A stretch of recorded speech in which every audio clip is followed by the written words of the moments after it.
กับสบายดีและสวัสดีจ้าพี่น้องเนาะวันนี้มาพบกับน้องจอยและเบาโอเนาะวันนี้เฮาสิพาพ่อแม่พี่น้องมากินนี่เลยทุกคนกุ้งย่างเนาะหรือว่าปิ้งกุ้งอะไรอยู่ลาวเพิ่นเอิ้นปิ้งกุ้งอันนี้เฮ็ดเองเด้อทุกคนบ่ได้ซื้อเพิ่นอันคันว่าบ่ซื้อก็ซื้อเนาะซื้อกุ้งมาปิ้งแล้วก็มีน้ำจิ้มอันนี้ก็คือเฮ็ดเองทุกคนสีสันก็จุดจ๊าดแบบบ่แพ้ซื้อเพิ่นเลยนะแซ่บให้บ่โอซิมมึงก่อนพี่น้องมันเป็นเสาร์วันอาทิตย์วันเสาร์เนาะเที่ยงละเป็นวันหยุดน้ำจิ้มบ่ได้เอาขึ้นในเบิ่งเด้อพี่น้องเพราะว่ามันบ่มีหม้องตั้งเนาะความหมายว่าบ่ได้ซื้อแบบสำเร็จรูปเนาะแต่ว่าซื้อกุ้งดิบมาอันปิ้งเองแม่นโอเคแกะบ่แกะเลยนี่ทุกคนกุ้งก็ตัวใหญ่อยู่เด้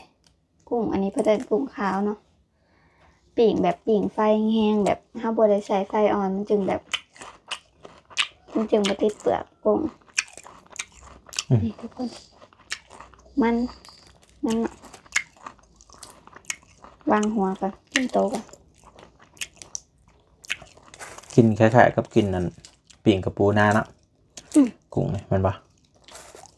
กินคล้ายๆกับปิ้งกับปูนาพี่น้องนี่เอาไปป่นแบบว่า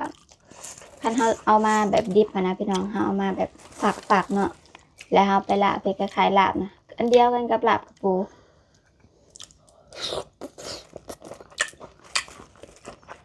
เป็นไร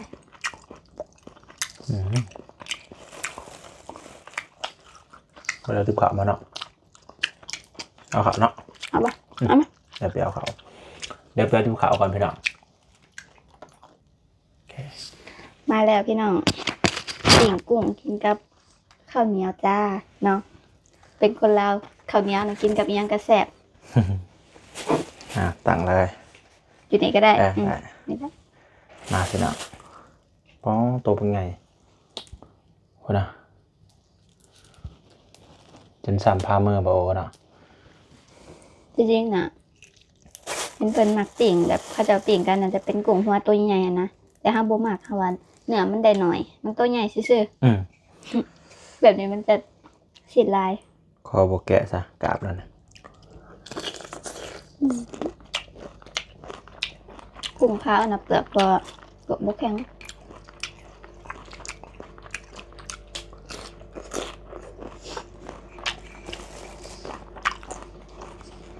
มาเด้อเนาะพ่อแม่พี่ๆ FC ทุกคนบ่ว่าจะเป็นฝั่งลาวฝั่งไทยและต่างประเทศพี่น้องมากินนำกันแต่ว่าปิ้งกุ้งนี่ก็คือสิแบบหากินบ่ยากมันได้ดอกเนาะแบบอยู่ในเมืองแห่งหลาย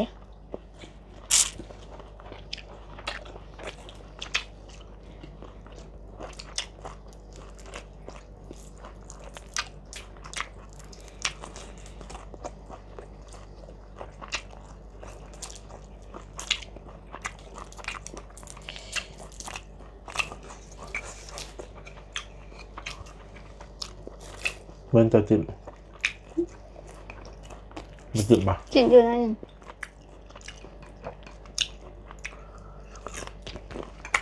ตั้งใจบ่มากินเผ็ดเนาะ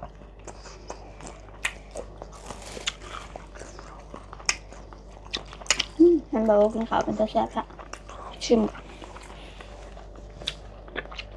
กินแล้วก็บ่ปากบ่ว่าบ่กูไม่พักรับเลย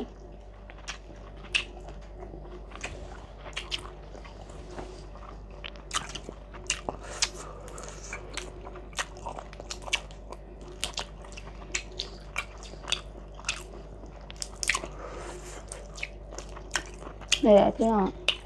วันหยุดค่ะบ่ค่อยไปใส่หรอกเพราะช่วงนี้ก็มันเป็นช่วงแบบว่ามันลมมันหนาวแน่นะแบบว่าคนเป็นวัดเป็นไข้มันร้ายเฮาก็บ่อยากออกไปตากอากาศข้างนอกร้ายอากาศเปลี่ยนดุเพราะช่วงนี้เป็นช่วงเกี่ยวข้าวลมเนาะเพิ่นเอิ้นว่าหัวลมออกพี่น้อง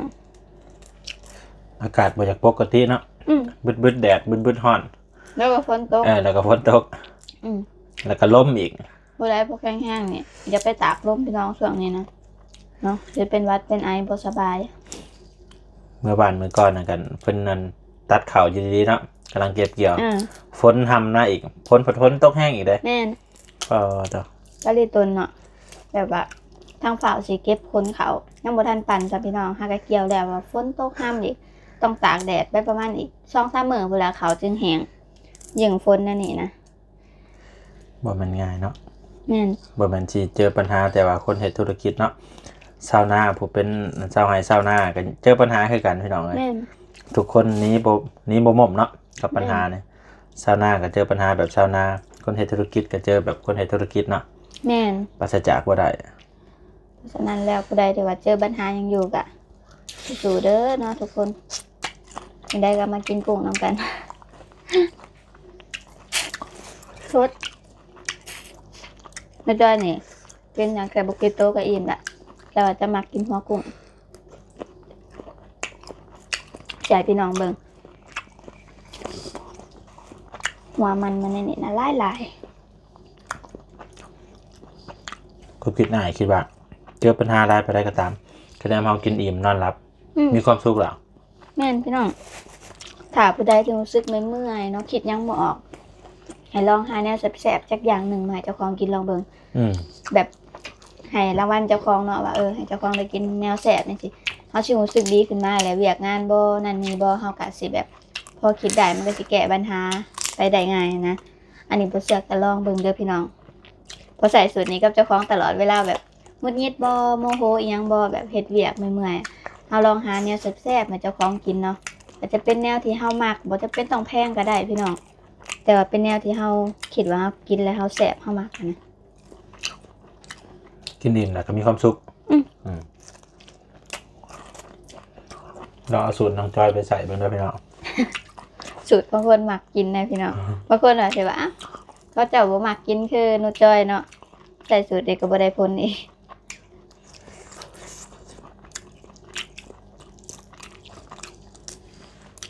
หอมเยอะจริงนะหอมเนาะ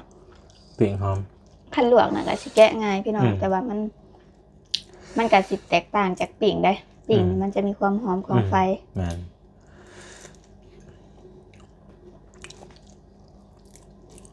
กินอีกจักตัวหนึ่งนะพี่น้องเบิ่งเมนูกุ้งนี่ก็เฮ็ดได้หลายเมนูแฮงพี่น้องกุ้งแช่น้ำปลาตำกุ้งสดตำกุ้งสุกผัดขัวอิหยังได้เบิดโอ้ยหลายเมนูเนาะหลายพี่น้อง จักคำให้พี่น้องก่อน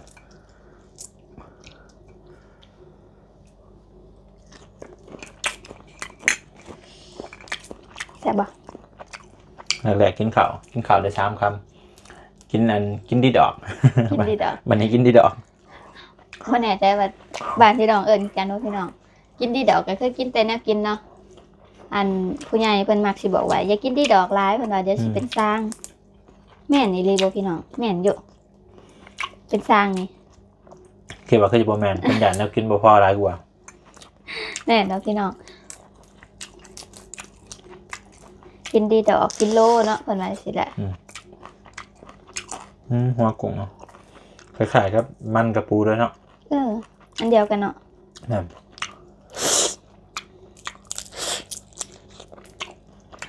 ช่วงนี้ก็แบบว่าเพิ่นเก็บเกี่ยวเขาวยังแล้วก็กบแล้วก็กระป้งกระปูก็สิเขาหู้แล้วก็สิมันได้พี่น้องบัดนี้มันหายากเด้ กินหัวกุ้งเนี่ยนะพี่น้องมองนี่มันเลยมันสิมันอยู่ในหัวกุ้งนะเป็นคล้ายๆอยู่ในอันกระดองกระปูหั่นแหละอันเดียวกันเลยรสชาตินะแต่ถ้าเฮาอันลวกกับรสชาติก็สิต่างออกไปอีกเด้อพี่น้องก็สิบ่มันเนาะแบบนี้เนาะ บ่ ลวก มัน นะ คือกระปู อื เนาะ ม นี่พี่น้องทำนี้มีกระเทียม อืม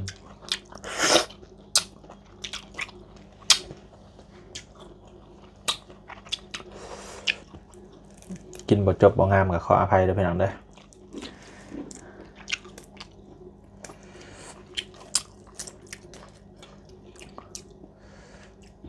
หัวกุ้ง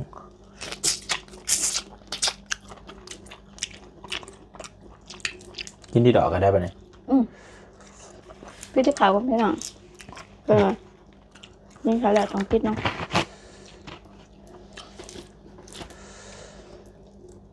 แจ่วมันนี่ก็บ่เฮ็ดสมปานใดพี่น้องมันสิแพ้ท้อง แบบมันสิบ่ดีต่อท้องอะนะบ่แม่นว่าแพ้ท้องเด้ มันบ่ดีต่อท้อง อืม แต่เฮ็ดสม แม่น มันสิเก่งกว่าท้องบ่ กินสมร้ายกับบดีเผ็ดร้ายกับบดีหวานร้ายกับบดีพี่น้องเมียงก็ตามที่มันแบบมันเกิน มันบดี ต่อให้พอดีบ่นี่พี่น้องมาเด้อมาเด้อ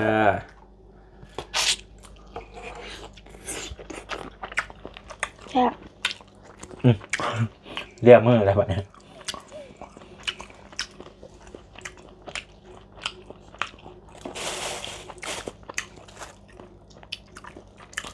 โบยจะกินหัวมันก่อนเนาะ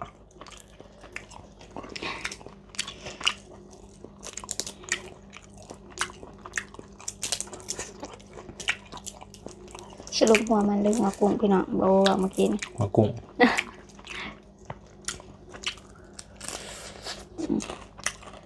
คำนี้คือตาย ให้พี่น้อง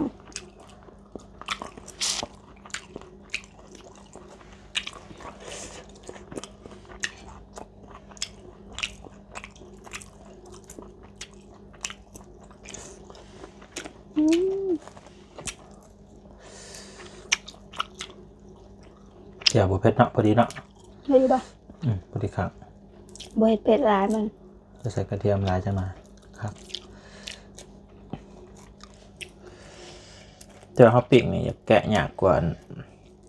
ลวกปะ แม่น เนาะแต่ว่าหักแสบกว่าลวกเนาะปิ้งนี่ มันหอมอ่ะ อืม มันกินได้เรื่อย อืม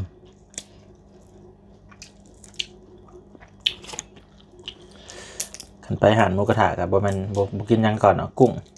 อาหารทะเลก่อนเลย ๆมักกินอาหารทะเลพี่น้อง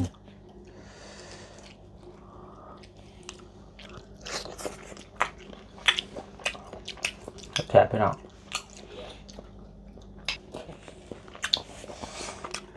เอาพี่น้องเดี๋ยวสำหรับคลิปนี้ก็สิขอตัวลาไปก่อนเนาะปิ้งกุ้งกระแซบตอนนี้เหลือจักโตวเต็มจานเนาะ เหลือ4 โตว 5 โตว แสบหลายเนาะเอาสำหรับคลิปนี้ก็อย่าลืมฝากกดไลค์กดแชร์กดติดตามคอมเมนต์แล้วก็อย่าลืมกดกระดิ่งเพื่อแจ้งเตือนอีพีต่อไปเนาะในคลิปนี้ขอตัวไปกินกุ้งต่อกันพี่น้องแต่ว่าน้องจ้อยไหนอิ่มแล้วแล้วใช้บาโอเป็นจัดการให้เบิดเนาะเอาสำหรับคลิปนี้ขอตัวลาไปก่อนเด้อจ้ากราบสบายดีและสวัสดีจ้า